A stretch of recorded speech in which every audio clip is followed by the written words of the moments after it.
सत्यकेला पक्षरु आपणकु स्वागत। आज बालेश्वर स्थित जिला ऑडिटोरियम सम्मेलन कक्षठारे ओडिशा राज्य विपर्यय परिचालना कर्तृपक्ष भुवनेश्वर एवं जिला विपर्यय परिचालना कर्तृपक्ष बालेश्वर मिलित सहयोगरे साप कामुड़ा एवं वज्रपात उपरे जन सचेतनता निमंते एक कर्मशाला अनुष्ठित हो जाइछि।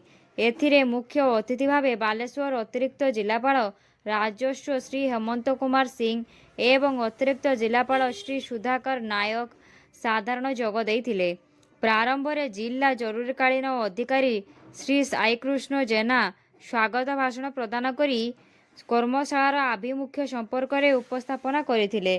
एहा परे बालेश्वर अतिरिक्त जिलापाल श्री सुधाकर नायक साधारण तांको वक्तव्य कहिथिले कि विपर्यय परिचालन रे विपद ह्रास आशा और आंगनवाड़ी कर्मी मानकर बहुमुखी भूमिका रही।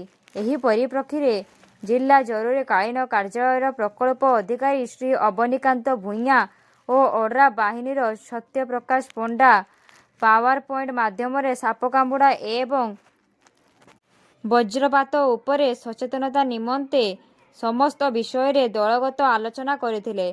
अनुष्ठित एही कार्यक्रम रे अन्यमानक मध्य जिला शिशु सुरक्षा अधिकारी बालेश्वर ओड्रा बाहिनी एनडीआरएफ बाहिनी जिला सूचना और लोक संपर्क अधिकारी बालेश्वर उप विभागीय अधिकारी जरूरीकालीन पूर्णचंद्र बेहेरा स्वेच्छासेवी संगठन सह विभागीय पदाधिकारी एवं विभिन्न ब्लॉक रो 100 जन आशा और अंगनवाड़ी कर्मी उपस्थित थिबा बेले जिला जरूरीकालीन कार्यालय प्रकल्प अधिकारी श्री अवनीकांत भूइया कार्यक्रम परिचालन रे सहयोग करथिले एवं परिशेष रे जिला जरूरीकालीन अधिकारी श्री साईकृष्ण जेना धन्यवाद अर्पण करथिले।